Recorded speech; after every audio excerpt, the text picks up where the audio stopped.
senza sigla, partiamo tra pochi istanti. Che sono preoccupata qua.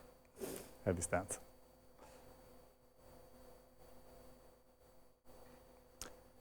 Nuovamente buona giornata, ben ritrovati con 7 in punto. Proseguiamo la conoscenza dei candidati, in questo caso alle elezioni regionali del Veneto, presentando questa mattina, dando ben trovata a Simonetta Rubinato. Grazie, buongiorno a voi. Buona giornata. Candidata di Veneto per le autonomie, c'è parecchio da raccontare di questa candidatura, di questa soprattutto richiesta di autonomia. Io partirei un po' lontano, da un dicembre 2013, diciamo, sì, una data che dovrebbe ricordare abbastanza bene. Sì. Come mai? Perché in quel momento, ricordiamo, lei era deputata del Partito Democratico. Sì. Ero deputata del Partito Democratico e da anni riflettevo sulla istanze autonomiste e federaliste del Veneto e sulla incapacità di costruire un progetto per questo, nonostante i tanti voti alla Lega a favore del federalismo ed altro, però il federalismo è stato un bluff. Nel 2009 è stata approvata una legge, ma qui sul territorio ancora non l'abbiamo visto il federalismo e siamo nel 2020, per cui ho pensato, qui le riforme in questo paese non si riescono a fare, usiamo gli strumenti che ci sono. Qual è lo strumento che può usare il Veneto per avere risposta alle sue istanze di autonomia, di voglia di fare, di competitività con le altre regioni europee, oltre che con le speciali confinanti? E ho ritrovato in quello che era l'articolo 116, terzo comma della Costituzione, cioè l'autonomia differenziata, l'opportunità di costruire un progetto specifico per il Veneto, cioè la richiesta di materie, di competenze, funzioni e risorse adeguate per poterle gestire, come fanno le province di Trento, piuttosto che di Bolzano, in parte anche il Friuli Venezia Giulia, poterlo fare anche noi.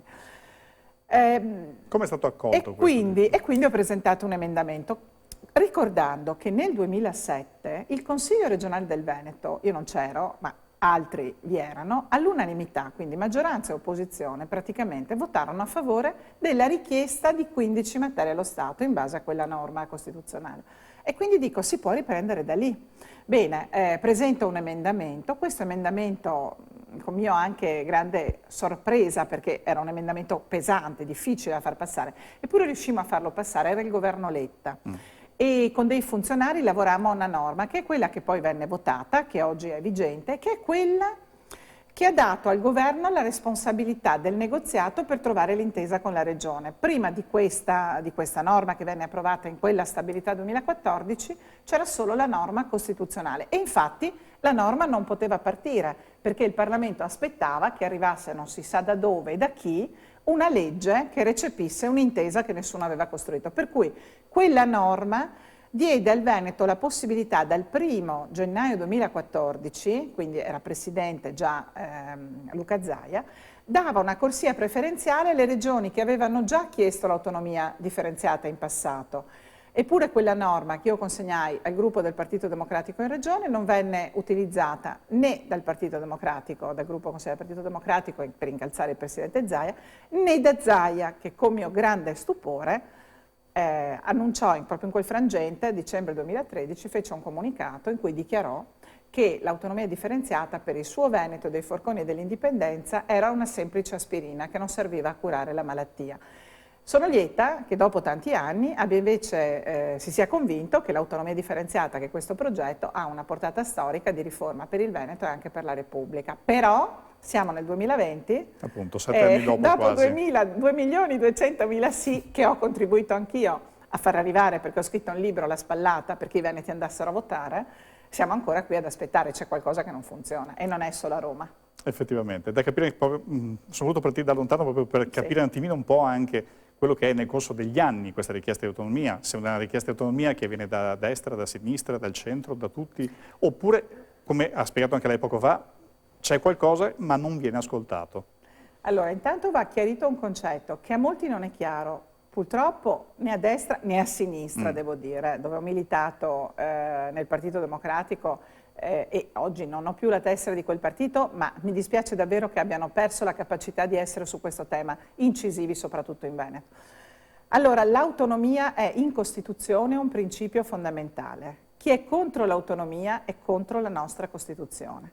La forza per portare a casa l'autonomia e l'autogoverno che il Veneto chiede, Veneto intendo la società civile, economica, sociale del Veneto, sta nel fatto, uno, che c'è un principio fondamentale in Costituzione che ce la riconosce. 2, che c'è la forza democratica di un voto popolare a stragrande maggioranza che esige alle forze politiche di fare i conti con questa istanza. Ora, non è un caso che quasi tutti i partiti politici nazionali mettano nel loro logo, in queste elezioni regionali, la parola autonomia. Il problema è che se tutti ce la vogliono dare, tutti sono per l'autonomia, mi spiegate perché non è ancora arrivato nulla dopo 3 anni? Allora la mia risposta è questa. La mia modesta valutazione è che l'autonomia non ci verrà mai concessa da partiti nazionali, dagli attuali partiti nazionali, scollegati dai territori, autoreferenziali, ormai sono più degli apparati che delle vere e proprie organizzazioni di cittadini per indirizzare la politica. E infatti i cittadini si sono sempre più allontanati dai partiti, che vengono visti come entità molto negative, il che mi dispiace anche, ma devono autorifermarsi ormai, così non possono più continuare. Allora, i partiti nazionali non ce la possono dare, ma io in Parlamento ho avuto l'esperienza diretta di un movimento politico regionale, che è quello della Sud Tirolo e Volkspartei. Quel movimento politico, io ho fatto parte del gruppo delle autonomie per 2 anni al Senato nel governo Prodi, 2006-2007. Essendo componente di quel gruppo delle autonomie, nelle finanziarie riuscivo a portare, a contrattare risorse per investimenti sul nostro territorio che erano impensabili se fossi stata nel grande gruppo del Partito Democratico. Faccio l'esempio, per esempio, scusate la ripetizione, del sistema ferroviario metropolitano del Veneto centrale di superficie. Sì. In quella legislatura io ottenni con un mio emendamento 100 milioni di finanziamento per il completamento del secondo stralcio dell'SFMR Veneto. Purtroppo quelle risorse che ottenni in quanto componente del gruppo per le autonomie, perché si negoziava direttamente col governo e non con le segreterie dei partiti nazionali, furono poi cancellati l'anno successivo dal governo Berlusconi, furono messi a copertura, una delle tante fonti di copertura dell'abolizione dell'ICI, e il Veneto non ha mai avuto riparazione a quella decurtazione che ci ha colpito. Eppure il governo di centrodestra del Veneto non aprì bocca, se li fece portare via. Perché vede, il Veneto, essendo una regione non contendibile politicamente, qui tutti pensano che il centrodestra vince comunque, il centrosinistra perde comunque. Giusto o sbagliato è così da 25 anni, che cosa succede? Che i partiti nazionali non investono sul Veneto.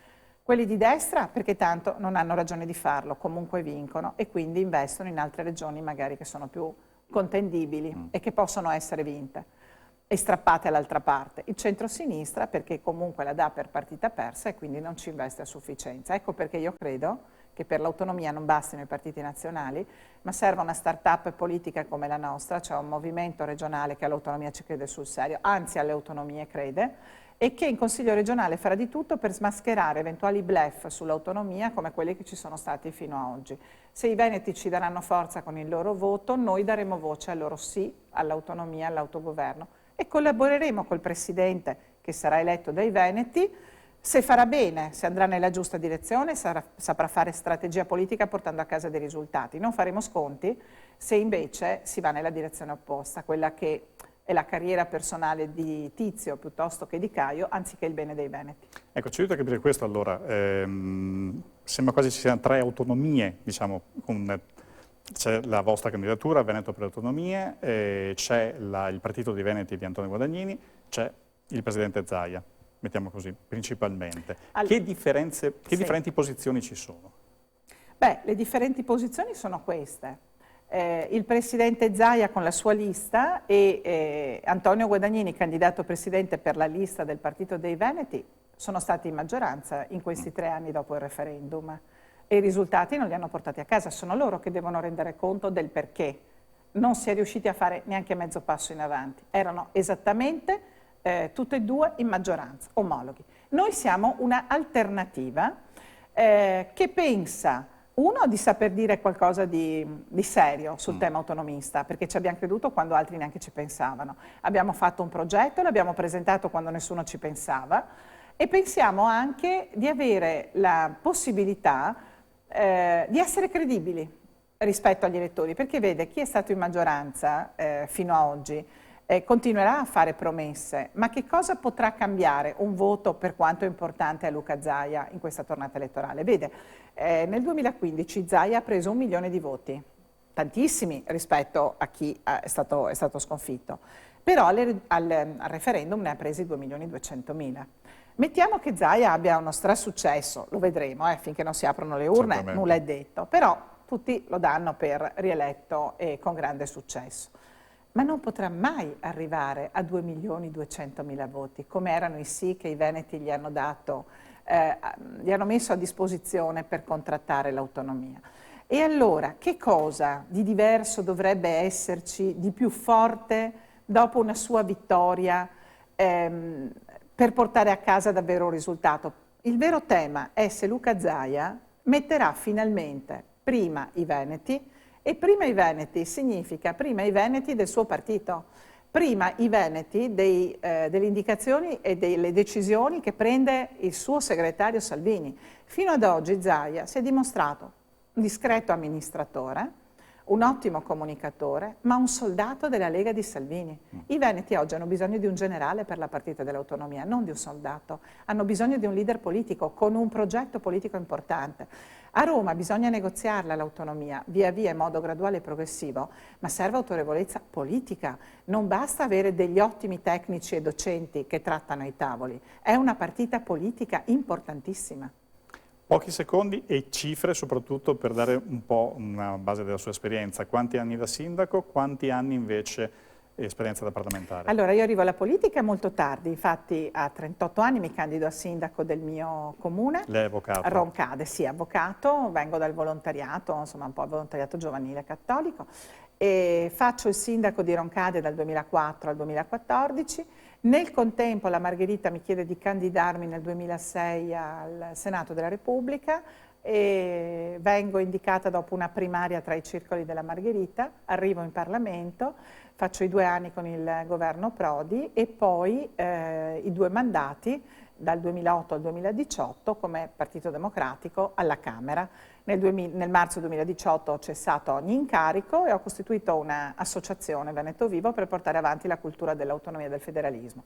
A queste regionali, visto che dopo 3 anni da quel sì, che ho contribuito anche a sostenere, non si è mossa foglia, non è successo nulla, ho pensato che fosse il caso di scendere in campo per dare forza e voce all'istanza dei veneti e sono qui con una lista civica autonoma dai partiti. Ecco, quanto trasversale questa lista? È molto trasversale perché, si sa, io ho una storia che depone per il fatto che sono una donna moderata, insomma del Veneto moderato, anche se sono molto radicale nei valori, sono attenta ai valori della libera intrapresa, io mi definisco una liberal democratica, federalista, autonomista. Sono importanti i valori anche della solidarietà, ma mai disgiunta dalla responsabilità. L'assistenzialismo e lo statalismo accentratore e livellatore ha fatto tanto male a questo Paese e dobbiamo assolutamente cambiare rotta.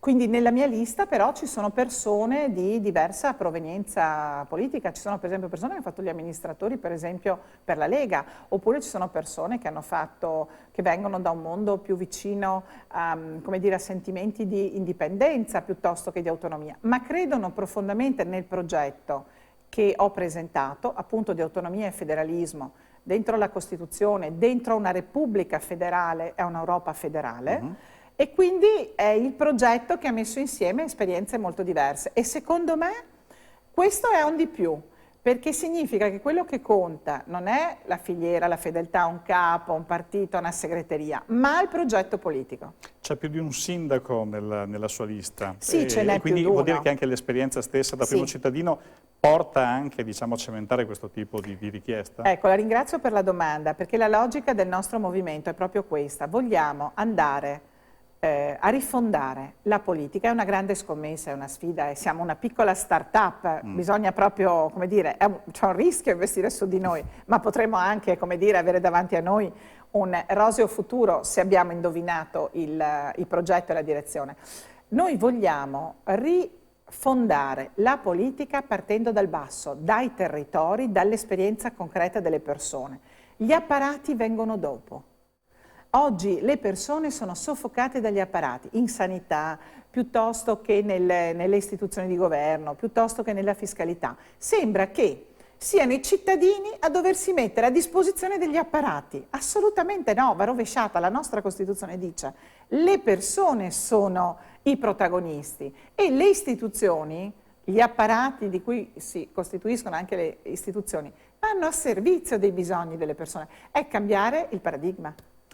Le chiedo una parentesi che può durare pochi secondi o più tempo, secondo di come lei giudichi l'importanza di quello che le chiedo. Ovvero, c'è anche un referendum a cui si vota, Sì. E un sì e un no. Come può cambiare anche la questione autonomia? Allora, io sono per il no. Alcune persone della mia lista sono per il sì. È un tema su cui c'è libertà assoluta di coscienza e di pensiero. Perché sono per il no? Perché, come le ho detto, oggi i partiti nazionali sono degli apparati autoreferenziali, guidati in modo centralistico da un sistema lideristico, per cui quello che conta è la fedeltà al capo, non ai territori che rappresenti.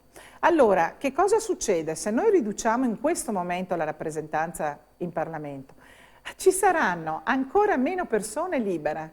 C'è il rischio che davvero siano in Parlamento solo i fedelissimi, quelli che votano signor sì senza discutere. Ecco, io credo che questo priverebbe i territori di avere una voce più forte. Allora il tema è un altro. Il tema è che la riduzione dei parlamentari, specie al Senato, ci sta tutta, ma cambiando il Senato.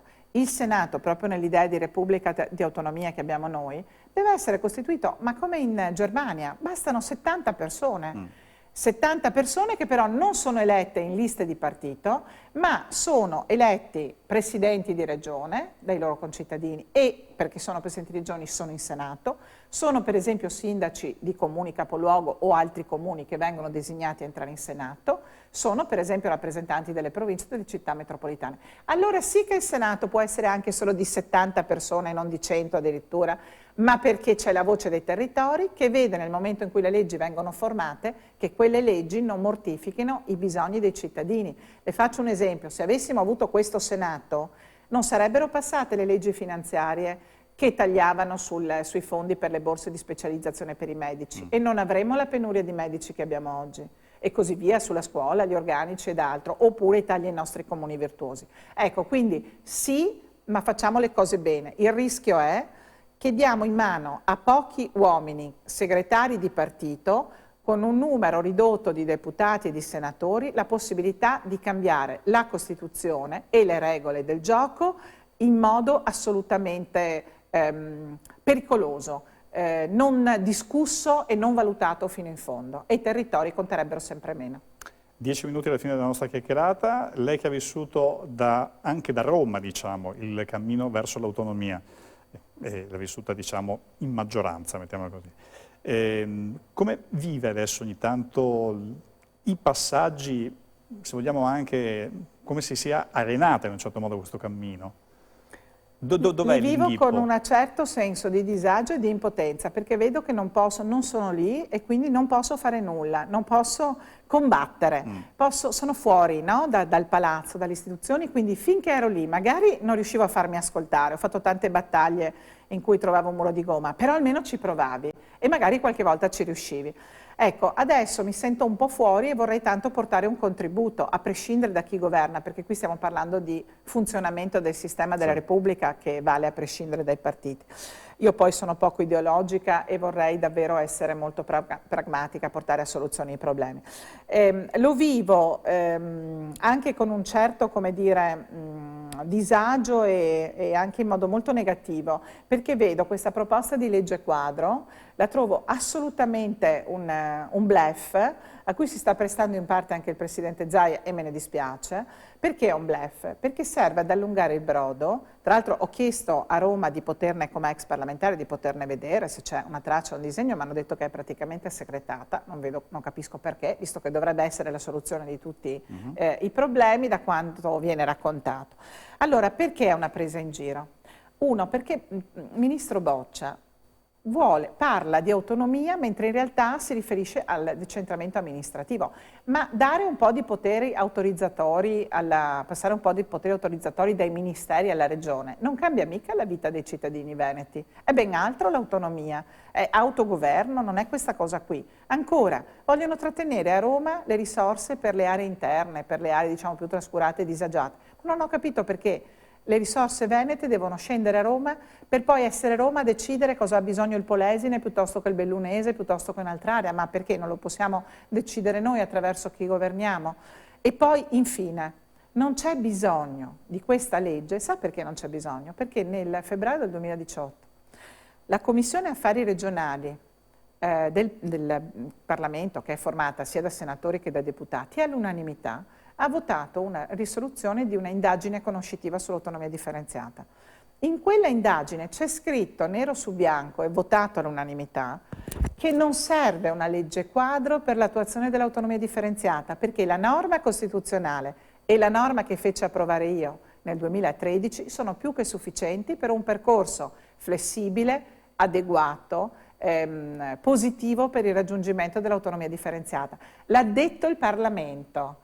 Quindi si sta solo perdendo ulteriore tempo.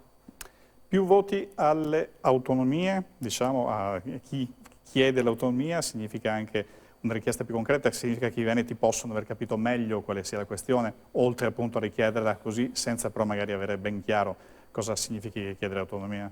Guardi, i veneti sentono, percepiscono cose che io ho studiato i numeri, mentre loro li sentono sulla loro pelle.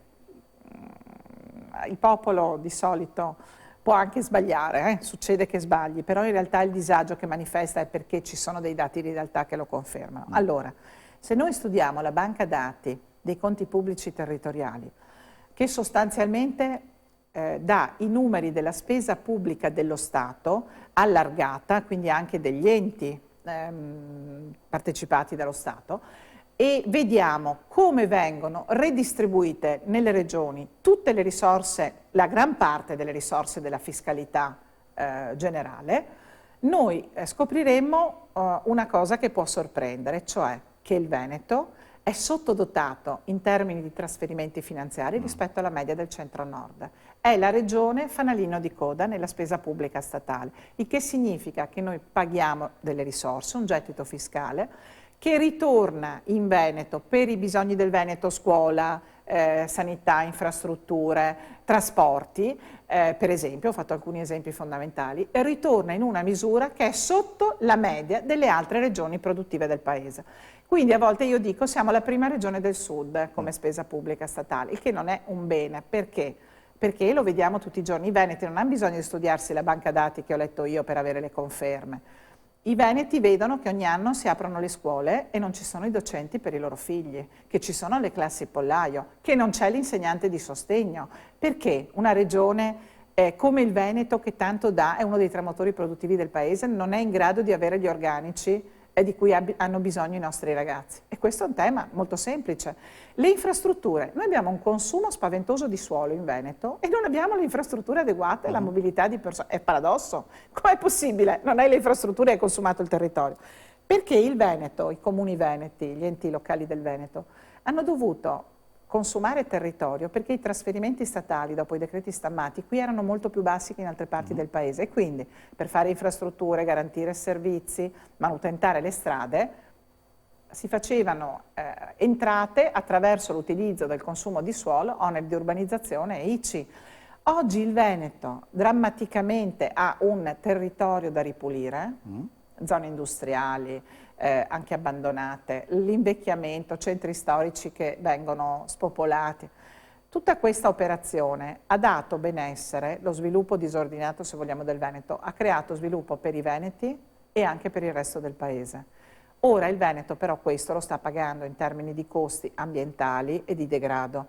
Noi dobbiamo ripulire in parte il Veneto con un grande piano di rigenerazione del Veneto. Come possiamo farlo senza avere una parte di risorse che restano qui per poter porre rimedio anche a degli errori di uno sviluppo disordinato e insostenibile che c'è stato in passato? Quindi i veneti non stanno tanto a studiare le tabelle come me, che è un mio compito, per poi giustificare perché sostengo certe cose, ma i veneti lo percepiscono tutti i giorni e sono andati a votare per questo, in massa.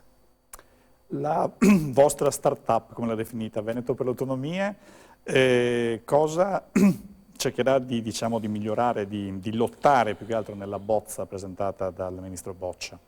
Guardi, io credo che l'autonomia, tutti gli spazi di autonomia e di autogoverno che la Costituzione riconosce, i veneti abbiano deciso di sperimentarli e quindi ai veneti vanno riconosciuti.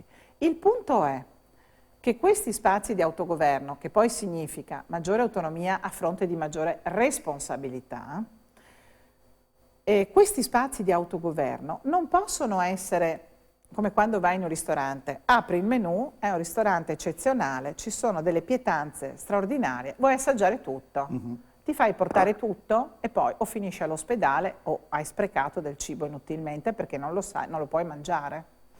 Allora l'autonomia è un percorso in cui tu un po' alla volta, gradualmente, chiedi delle competenze, le prime che ti servono perché oggi hai determinate necessità e obiettivi politici da raggiungere, le chiedi, le contratti e le negozi con le necessarie risorse che devono assolutamente restare in territorio, quindi anche autonomia finanziaria e tributaria per il Veneto, e poi implementi le strutture anche amministrative che ti consentono di gestirle al meglio e poi torni al ristorante e ordini di nuovo quello che non hai ordinato prima. Ecco, adesso uso una metafora un po', se volete, contadina, ma che la usa chi ha costruito l'autonomia dell'Alto Adige di Bolzano, chi l'ha governato per tanti anni e l'ha costruita pezzo su pezzo l'autonomia di Bolzano, Louis Dumbalder.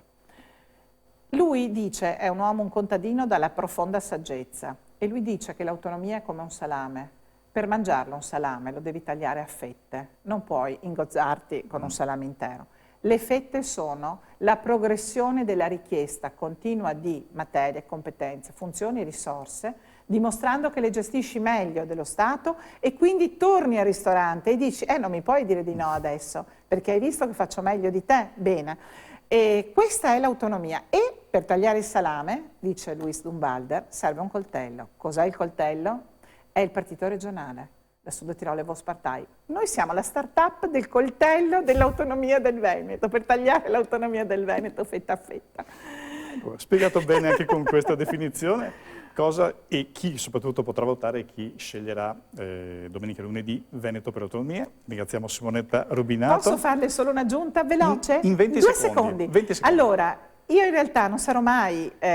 il voto a me come candidato presidente per gli schemi della legge elettorale, che qui insomma un po' imbroglia l'elettore, non valgono. Perché se qualcuno vuol darmi il suo voto e la sua preferenza, deve scrivere espressamente il mio nome. Quindi non confondetevi perché lo trovate già scritto. In realtà ho bisogno che voi scegliate noi con la preferenza. Giusta specificazione. Grazie. Grazie ancora a lei, buona giornata. Grazie a voi. E buona giornata anche a voi. 7 in punto torna come di consueto domattina. Grazie e arrivederci.